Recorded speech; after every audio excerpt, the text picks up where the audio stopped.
guys, The Curious Owl here, and today I am going to be talking about my favorite cozy reads.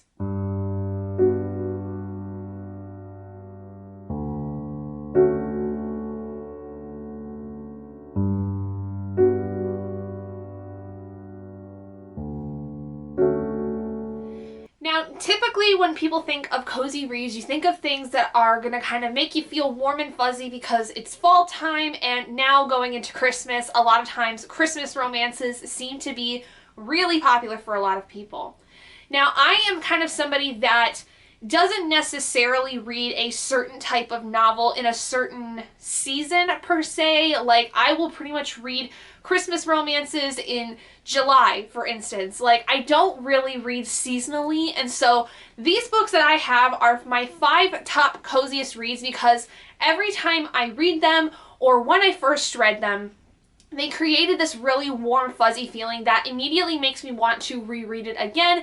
And some of these I've read multiple times, and each time I have gone to reread them, I have still felt that very warm, fuzzy feeling. So especially in this time of the year where, you know, things are colder and you want something that's going to kind of brighten your spirits in some way, these books 100% would do that for me. So without further ado, let's go ahead and get into the 5 books I would highly recommend as cozy reads that are not necessarily romances. The first one, though, does have some romantic aspects in it, and it is a YA novel, and it is Opposite of Always by Justin A. Reynolds. This was a birthday gift from my friend Adri a few years ago because I really like this idea of it playing on this thing about Groundhog Day, which, if you've never seen the movie Groundhog Day, it's basically this trope that develops where the same day happens over and over again for a character, just like in this story. The main character ends up actually reliving the same day over and over again where he meets this girl that he fell in love with, and what happens is that you find out later that this girl he falls in love with dies from this sickness that she had developed because of a medical condition, and he was unable to stop it.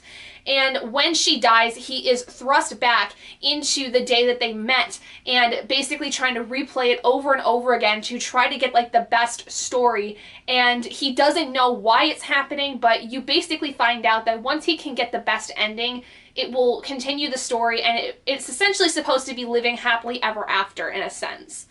This, when I first read it, was incredibly heartbreaking. It was one of those stories where I constantly at the time was thinking about my own relationship with my then fiance, now husband at the point, because when I got this, it was the summer before he and I had gotten married, and it just made me really understand and appreciate that there are so many things that have happened in the time that we've had together, that if one little thing had been different back when we first started dating or when I first met him, how that really could have changed everything for me. And this story really, I think, made me understand how easy it is that we can take things for granted, especially when it comes to our loved ones and the memories that we have with them. And so it's made it more apparent for me, especially as I've been married now to him for 2 years, to really remember that there are so many things that could have altered our history. And I love my husband so much that to think about a life without him at this point is almost unfathomable. And it makes me so grateful every single day to wake up next to him and realize that I am with a man who loves me unconditionally, that I have so much love in my heart for him as well, and he does for me. And this book really just, I think at that time when I first read it, made me feel like I was in the best place I could have been with my relationship. And I think that if I was to reread it again, I would maybe have some different thoughts on it in terms of like the perspective of like how I view it, because it's been now 2 years since I read it and I'm in a very different place in my life for a lot of reasons.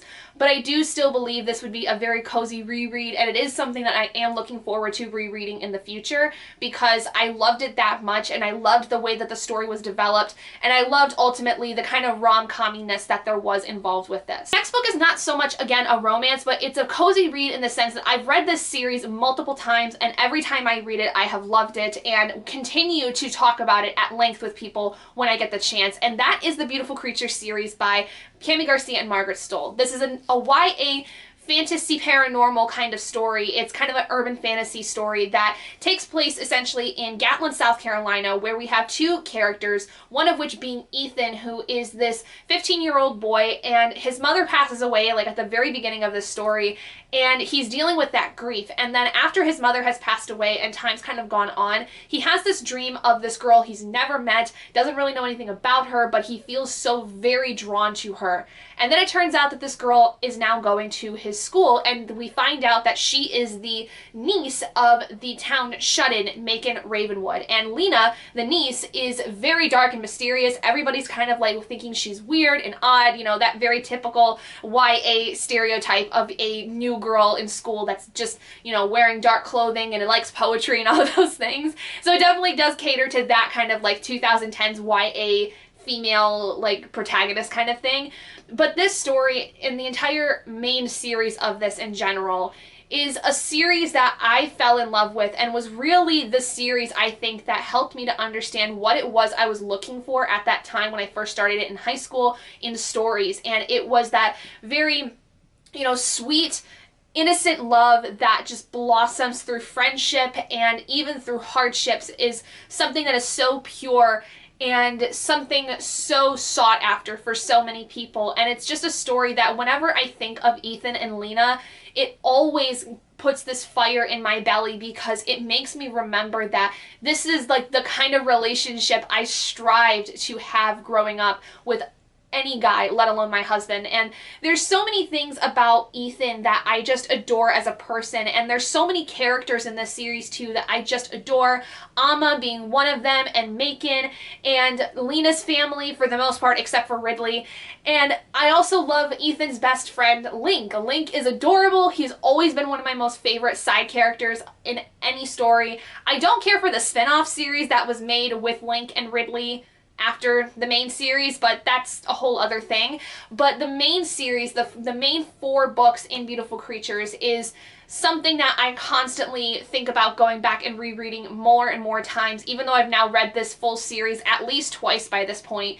But it's just a very heartwarming series for me. And as much as I feel like I've grown in terms of my reading tastes and finding what it is I really like in this part of my life, this is always a series I'm drawn back to and want to constantly go back and reread. And I want to be able to share this series with my future children as well, because I think that they would learn a lot from Ethan and Lena respectively. Next book is also a series reread I had done that I actually did earlier this year, and that was reading Renegades by Marissa Meyer. As you can see, I have tons of tabs in this from the last time I read this, and I think, again, this is a very cozy story, mostly for the sense that I love the fact that this story plays so much on the Marvel geekiness that I grew into when I was growing up, because my dad was a huge comic book guy, and ever since the Marvel movies had started coming out and they became such a big thing, especially with like the Avengers and, you know, all that stuff, I fell in love with it, because it was something my dad and I and my sister and my mom, like our whole family, like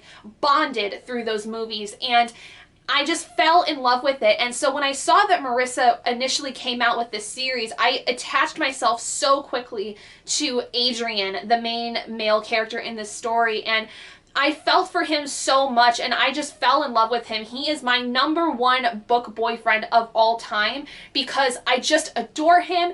And even the way that the series ended with Supernova, which I read for the first time earlier this year, everything just was done so perfectly in this series that, again, it is a series I will constantly feel like I want to go back and reread, because this world is so vast and interesting, and Nova also as a character is so complex and very interesting. I would love to be able to do a character study on her, because of the fact that there's so many layers to her that I think get so easily explored in this series, but I want to know more about her.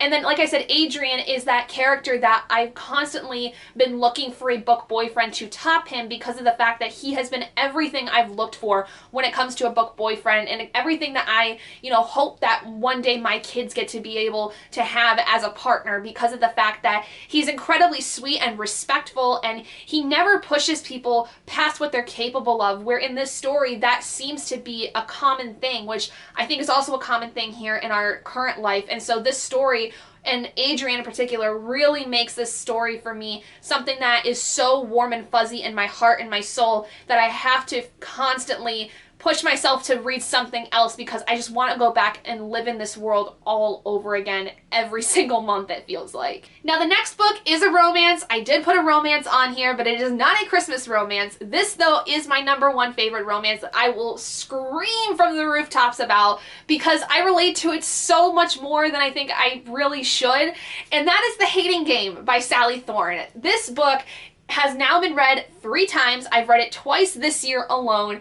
I love this book so much. If you haven't heard me talk about it before, you must be new to my channel, but this is my most favorite romance because I relate so much to Lucy as a character. I relate to Lucy's drive, and also the career she has is what I initially had wanted to do when I first got out of college and what I was looking to go into when I was growing up, and obviously that did not pan out, but I live so vicariously through Lucy in this story, and I think I said the last time I read this that this is a story that I think would have happened in a different lifetime of mine where, like, I definitely would be that person who would have somebody I hated so much that I would then fall in love with. I'm just a very passionate person in more ways than one, and I think in another lifetime, if I was to be in the situation Lucy was in, it would go very similar to this. Like, truthfully, that's how it would play out. But this story just constantly, again, I have to force myself to read something else because it always is like something I want to read. I think of this as like sometimes a palate cleanser book for me because the last time I read it, it was really a palate cleanser for me. I needed something that was fun and fluffy and cute in order to get me out of, I think, reading something that was very heavy. And I can't quite remember what it was, but I want to say I read this back in June.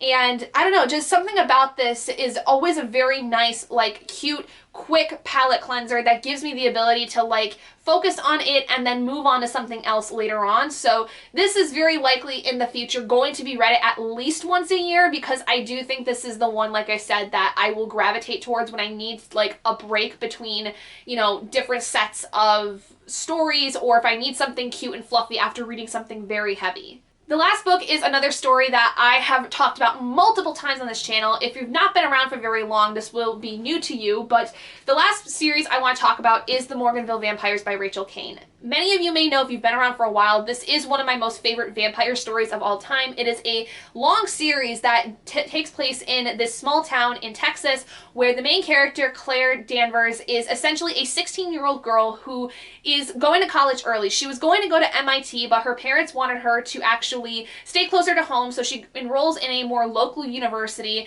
and she's bullied tremendously by some of the students that are there that are older than her. So much to the point that she decides to leave the dormitories and ends up shacking up with a set of older teenagers that are like 18, 19 years old, where she meets Michael Glass, the owner of the Glass House, as well as Eve and Shane. And the quartet of them basically throughout this series are fast friends. They grow to each other, and Claire learns the entire history of Morganville, Texas, which is that the entire town is run by vampires. And throughout the series, she gets involved within the politics of this world. She becomes a very important piece of how this town works and saving it from various different villains that are threatening the livelihood of not only the humans but the vampire community that is in this town.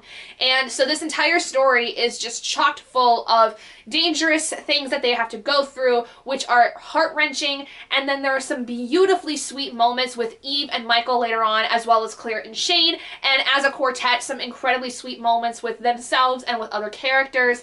This is a series that, again, have to force myself to stop trying to reread all the time, because this is, again, a story where, like, I would use this entire series as opposed to the first book, Glass Houses.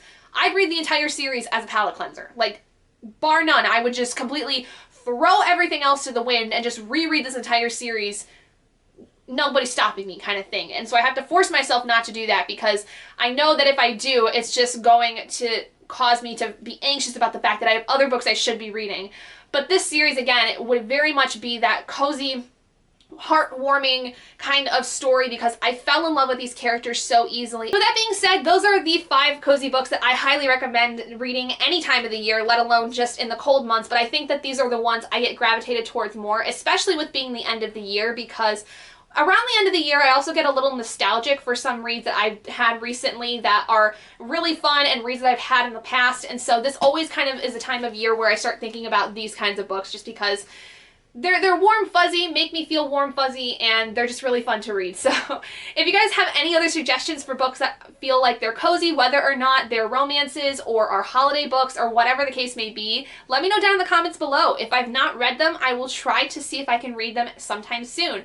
But if you guys did enjoy this video, please do give it a big thumbs up. And if you haven't already and you'd like to be and would like to see more content like this, go ahead and hit that button down below and subscribe to become an owlet in our flock. And I will see all of you guys in my next video. Bye guys!